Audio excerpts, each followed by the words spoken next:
Stories of innovation and success from the vibrant communities of rural Nova Scotia. This is Ignited. Welcome to Ignited the podcast. How you doing? Thanks for listening. I'm Wade Cleveland. I work for a rural innovation hub called Ignite, and I'm here to tell you some great small town and rural success stories. Today we're having a conversation with Maria McLean, who is Marketing and Administrative Coordinator for Aqua Production Systems in Westville, Pictou County, Nova Scotia. Led by Philip Nickerson, Aqua Production Systems, or APS, designs and builds innovative tank systems for the seafood industry. These tanks are used for live lobster holding facilities, oyster holding facilities, and finfish hatcheries, and smaller versions are used to transport that product to market. APS designs tanks for 100 pounds of lobster and for 1 million pounds of lobster. Their systems guarantee zero mortality claims for lobster shipped from their holding tanks. Plus, they're designed to reduce energy costs as much as 40 to 60%. Now, both of those are huge for an industry that relies on product being shipped live to market. It means you can expand your markets worldwide, and you can choose when to sell those lobster in order to get the best price for them. Maria and I are going to talk about the tanks themselves,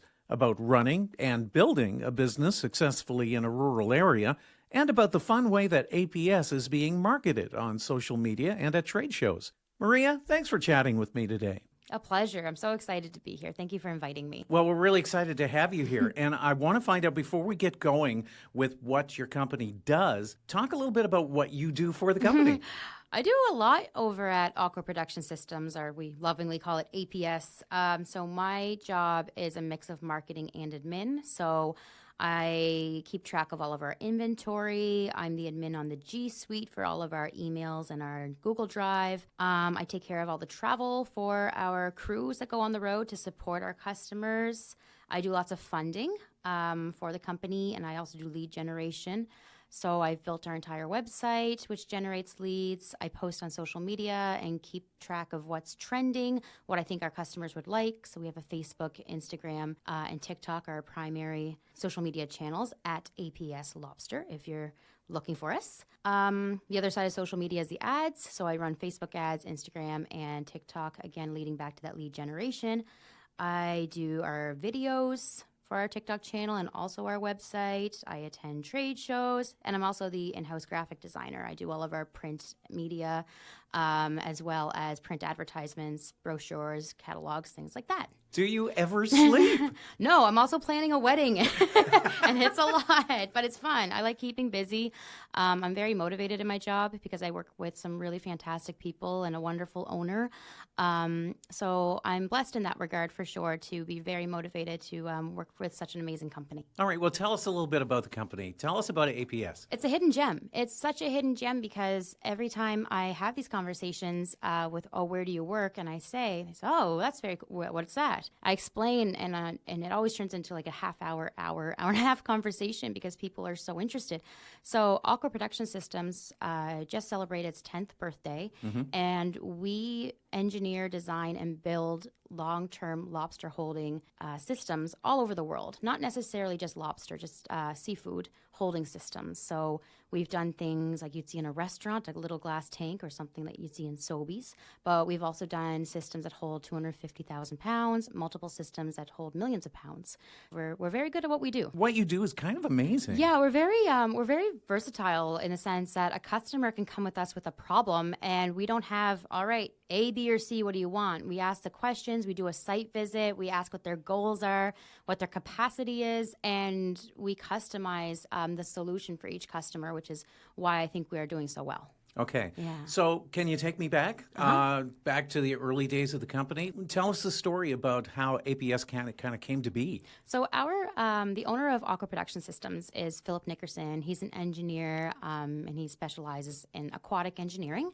So the company started 10 years ago with him and our logistics coordinator, Nicole, in his basement, in their house, as most, like, all these great startups do, right? Started off small, two of them hustling and building something, and It grew over the years. I started in 2020. I just celebrated my second anniversary with the company. And when I joined, there were 4 or 5 of us, plus an engineering student. And we were in a small office. It was not too much bigger than, think the space of 3-4 baby barns. It was a small little office shed. And it was great because we started off really humble, and we started off all wearing a lot of hats. And we're not a team that says that's not my job. We all pitch in wherever we're needed. And it's very humbling because we've had these amazing achievements together. We just won the business award at the Chamber of Commerce for excellence in exporting. So we have these massive, amazing achievements that we all feel like a family when we receive them and experience them together. But then we've had frustrating days as well where you're not the only one. It's the whole team. We're all brainstorming. How do we get out of this? How do we fix this? So it's really humbling to start with a small group like that. So that was 2 years ago. We started in Plymouth, Nova Scotia, here in Pictou County. Right. And then we moved at the end of 2020, we moved to Union Center, Nova Scotia.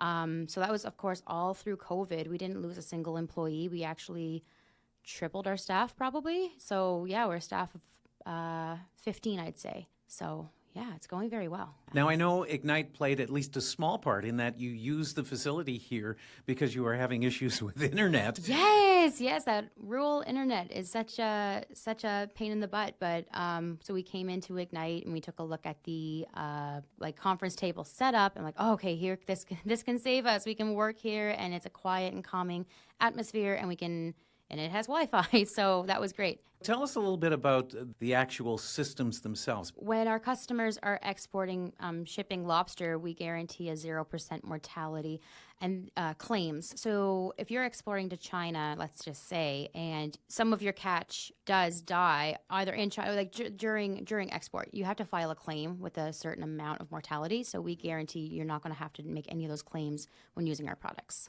So tell us a little bit about how all of this works. Mm-hmm. And I know you're not an engineer, but on a real high level, how does this work? I'll use our container tank as an example because that's the one that we see a lot on social media. It's featured on a lot of our TikTok channel.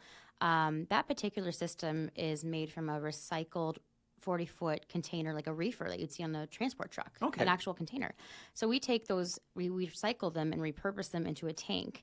It can hold 10,000 pounds of lobster. And for up to 6 months.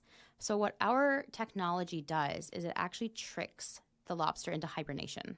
When your catch is dormant, it isn't tearing claws off its mate over there. It's not eating its mate over there in the corner. It's not ripping its claw. It's not producing waste. So with all those factors, you have very healthy, calm catch in your tank.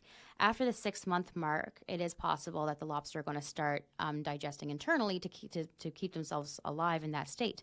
So that's why we say you can hold for up to 6 months and you're not going to lose any of your mass. Okay. Mm-hmm. And that's kind of unheard of in our industry. So think about if you're driving and you see a sign, Buddy in his truck, and it's, fresh lobster, fresh scallops, what have you. That's pulled from the water and it's okay, let's sell it. Whatever today's price is, we're selling it because there's no selling it tomorrow when it's dead. So we give fishermen that freedom to hold, and they set their price. They can hold for 3 months until there's a big surge in the market, or it's wedding season, or Mother's Day, or Father's Day, or Chinese New Year. All of those things, they can kind of watch the market themselves and make more strategic decisions with their own product. All right. Who are buying these? Is it big companies? Is it individual fishermen? How does that work? All the above, really. We have worked with fishermen that this is their first tank. We have worked with people who are established with a group of companies. We've worked with people who are established with their single company and want to try something different, but mostly they want to hold longer. That's the common denominator. The container tank is a closed loop system, so the water doesn't have to be changed constantly. The container tank, it takes care of your oxygen levels, your water temperature, your ammonia levels, everything like that. We actually have alarms set up that go right to your cell phone. So you could be, in town getting groceries and you will get an alert to your phone saying, okay, your temperature just climbed a degree. Your oxygen level just dropped. So that kind of gives you I have to call my maintenance person at APS, or, I have to go home and check on that. So they're very user-friendly in that regard. You're doing this electrically? It's powered through electricity? Yeah, it's a single-phase system, so it's no different than the electric you'd have, at your house. There's 2 chillers included in the container tank. It comes fully equipped. You basically have your electrician wire it and fill it with water. And by wire it, I mean the panel itself. It's all ready to go. So the container comes equipped with everything you need, with the pump, the chiller, the blower. It's all in there, and it even has a backup chiller. So if you have your container, here in Nova Scotia, and that temperature is climbing back up outside, really hot 34, 35 degree day, that second chiller is going to loop right on. It's going to click right on and make sure your water doesn't climb with the external temperature. It's kind of interesting because of synchronicity in a way. I had a conversation with somebody just a couple of days ago who was talking about a live well system. Yeah. And he had mentioned the fact that sometimes you can taste diesel in the lobster. But of course, you're not powered by diesel. No, we're not. That's really interesting. That would definitely be a problem. Yeah. For sure. Yeah, no, these systems are pretty phenomenal in how user-friendly they are, and they are simple. What we did to get this far wasn't simple. Right. How is this going to work, and troubleshooting it, and coming up with the design. That was not simple, but now when you look at it, you're like, geez, this is pretty cool. It's simple. It's you can wrap your head around it pretty well. That's kind of the nature of innovation when it comes to companies like this. It always seems to be that you've got this big problem that you can't figure out, and the solution sometimes ends up to be something really, really simple, but nobody thought of it. Big time, and it's kind of like even more impressive than a big elaborate plan, just because of the fact that you found something so simple. It was right in front of you, and you found it. And you're like, oh, there it is, right?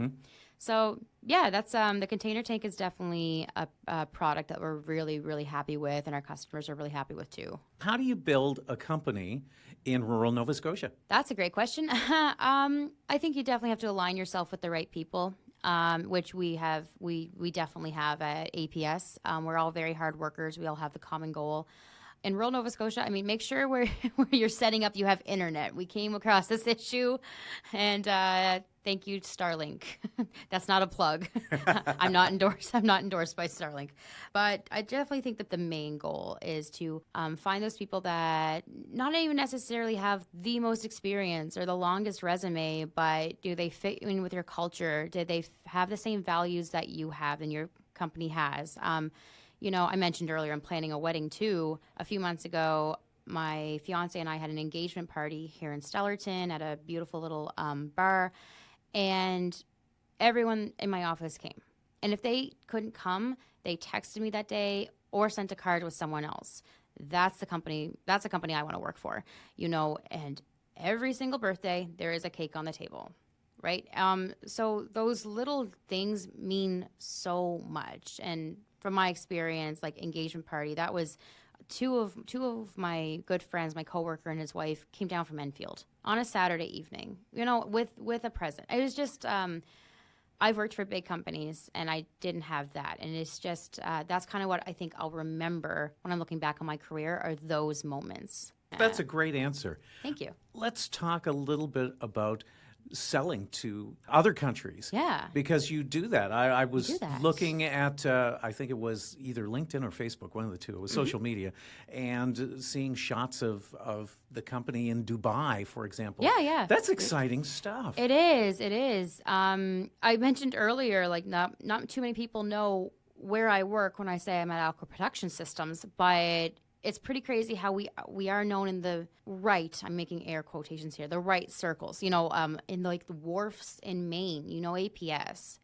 Up in Glace Bay, Cape Breton, they know APS. It's the fishermen, they know us. Like our reputation is strong with those folks, and that even exceeds internationally, which is amazing. We have systems in South Korea, in Spain, in the United States, in the UK, the list goes on and on. So it's pretty great to see that lead generation really taking off and getting us places where we never dreamed we could go. Well, let's talk about that a little bit, about the lead generation part. I guess my basic question is, how do you do that?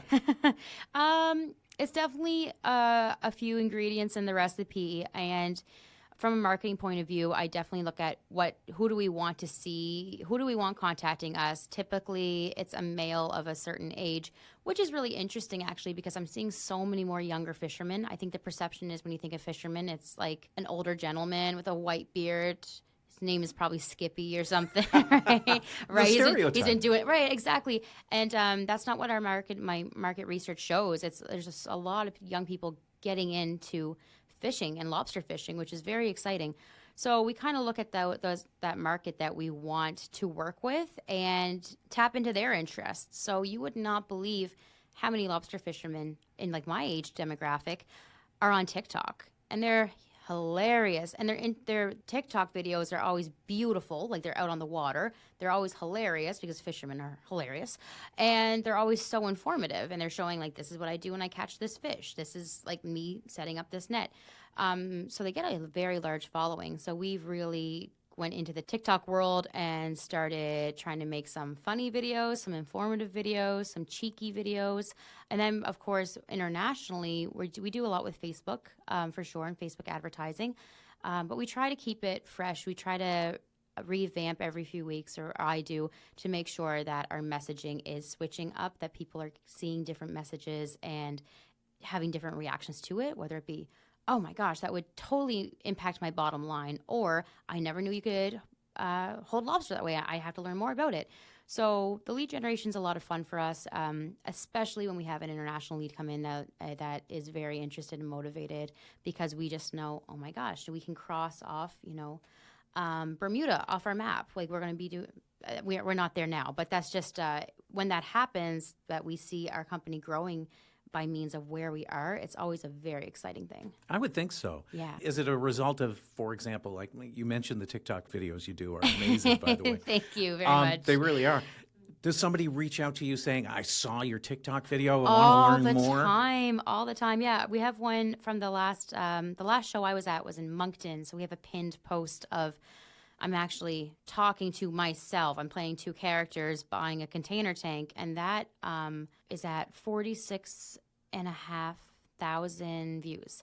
So we were very excited about that. And people, they do call, answer the phone. They're like, I saw that funny video on TikTok, or I saw you at the show doing something else silly on TikTok. So that is always so exciting for me, because I'm like, oh, you saw it? It worked, right? And sometimes even one person seeing that could make a massive difference in our company, the size of our company and what we're doing and where we're going and the size of our systems. So it's very rewarding when I get the call, like, are you that girl that did that funny Facebook post? I'm like, indeed I am. How can I help you? It's awesome. That sounds great. Yeah, I don't have a personal social media besides Facebook, where I interact with my family from away. I'm not on my own channels, so it's kind of fun to do it from the APS side and kind of interloop my own cheeky sense of humor with the goal of getting leads and seeing what happens. Talk a little bit about trade shows. You mentioned doing the TikTok with the trade shows. Yeah. How many of those do you do a year, and how tough is that? I think as a group we do, I would say 6 a year, between 4 and 6. Are they the same ones every year? Yeah, for the most part, yeah. Okay. So we have, for example, Boston is a massive show. There's one in Barcelona that's really great. We didn't get to that one this year. I'm leaving a week from today, actually, to go to Montreal for the Montreal Seafood Expo.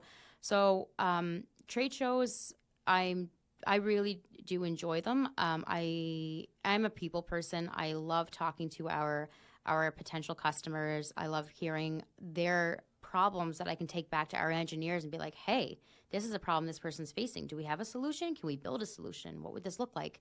The travel's a lot of fun. And it's really always interesting to see, of course, as a marketer, what other companies are doing and then try to do it 10 times better.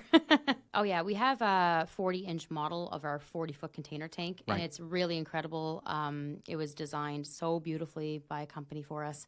And it's a main attraction for sure. People come over to our booth. They want to know all about it. It's always fun to kind of getting ready to do an event like that and knowing who you're going to be talking to. So, for example, if I'm going to a show that's a workboat show, like in Moncton, where that's the fishermen are there. So I am putting on my friendly smile. I'm going right up to them. I am chatting them up, trying to make them laugh, because that's the dynamic of the show. Whereas if we go to a show that's more business savvy, you kind of anticipate a different feeling. But it's the ones with the fishermen where it's just a good time that I love. I got so much swag last time. I'm done. My Christmas shopping is great. Hats and T-shirts and multi-tools. It was awesome. Now, you had mentioned, actually, before we turned on the microphones, that you had done, I believe it was a presentation at the NSCC, and you were the hit of the show because everybody was going, oh my gosh, your job is so exciting. That was a fantastic, that was kind of it came up on my calendar. I think I saw it on Facebook, and honestly, that was the start of a lot of amazing connections for me and for APS. I saw it come up on Facebook, I believe, and I emailed the person that was in charge. His name is Travis. I don't know if you listen, Travis, but you are awesome. I hope you are well. And I went to this NSCC show, and I was very excited to speak with kids coming out of the refrigeration program, the plumbing program, even marketing and business admin, because our company is growing fast. And right across from my booth was Wes Surrett from McKnight, and also David Hatche, who is with NSBI. And it was very funny how much they kept coming over, and because they were so interested in what we do, and they're like, who are you? What are you doing here? What is this company? And of course, they're so business savvy. They were like in awe, and it was so much fun to tell them. They'd come back like, another quick question. I'm like, oh, sure, I'm here all day. The students were very, very interested. I came home with a lot of resumes that day just to have on file from all different sectors, like business, admin, marketing, plumbing, refrigeration, carpentry even, mechanics. And they were just so, so interested and pleased that there was a company here in Pictou County that could equal for you international travel, working with good people, coming up with innovative new ideas in the world of aquatic engineering. It kind of blew their mind for sure. And I saw so many like groups gathering and pointing like over at my booth, or someone would come over and said, so-and-so said I had to come see you. And I even had professors at NSCC writing down names like, this is a top student of mine. They'd love to work there. And so it was really awesome to be there and see that enthusiasm, because I'm from Pictou County myself. So I can put myself easily in their shoes at 18, 19, 20, 21 and seeing like, oh my gosh, that is an amazing opportunity down the road from me. Because kind of like we talked about before the mics turned on there, you graduate high school and you go to college or university, and then you're like, all right, I'm spreading my wings. Where do I have to go? And now it's like you don't have to go anywhere. These are they're amazing opportunities right here in rural Nova Scotia. And it means a lot. It means a lot to the ecosystem generally. Oh, yes. And it's huge for the area because it means that the area can grow. Yep. Oh, absolutely. And like we locally source as much as we possibly can. Our lumber, which we use in every container tank, is locally sourced. Our stainless steel for the container tanks, locally sourced. We do as much as we can here locally. Is everything built here? Oh, yeah. Yeah, everything's built here. Some of our bigger facilities, we have to go to the site to build, like if it's in a facility, but the containers are all built here. We have I think we have 4 on the go right now. Yeah, and as soon as one is ready and leaves, the next day there's a truck with another one dropping it because they're just that in demand. Wow. That is amazing. To see that kind of grow has to be, A, gratifying, but B, just plain old exciting. Plain old exciting, absolutely. I mean, I believe it was after the NSCC show, actually, APS won achievement in exporting at the Chamber of Commerce Awards. That was a really big night for us. We were very excited. I got to talk to Jack here and Rick, who work at, of course, the Chamber of Commerce for Pictou County, and now I'm an executive board member on the. So, like, you see these big achievements, and then you kind of go home with that excitement. You tell your spouse about it, and you're kind of giddy, and then it wears off. But now things are happening, and people are taking notice. And now I'm here sitting with you being interviewed, right? So it's so cool to see a bit of a ripple effect, not just for me and those are my own personal, outcomes. But I mean, all of us at the company are just, I think, feeling that ripple effect, and that excitement just lasts longer. So what's next for APS? Is it just a continued growth? It's a continued growth for sure, definitely. I mean, I'm the sole marketer right now, but I wouldn't be surprised if even in a couple years I have a team under my belt.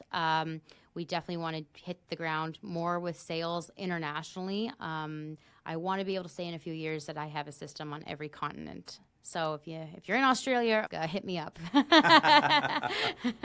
Maria, congratulations. It's really fantastic. It's a very exciting story. Thank you. And here's to more growth. Yes, absolutely. If you want to find out more about Aqua Production Systems, visit their website, aquaproduction.ca. As Maria mentioned, you can also find them on Facebook, Instagram, and TikTok. Those are their primary social media channels at APS Lobster. And they are on LinkedIn and YouTube too. Just look for Aqua Production Systems, Inc. And to find out more about rural innovation and what Ignite does, check out igniteatlantic.com. If you enjoyed this episode, we'd love it if you subscribed to Ignited, shared us with your friends, and gave us a good review. And we'd love to hear from you. Any comments or suggestions about the podcast or who you'd like to hear on it are most welcome. Our website is igniteatlantic.com. My email is Wade, W-A-D-E, at igniteatlantic.com. I'm Wade Cleveland. Thanks again for listening. We'll talk again soon.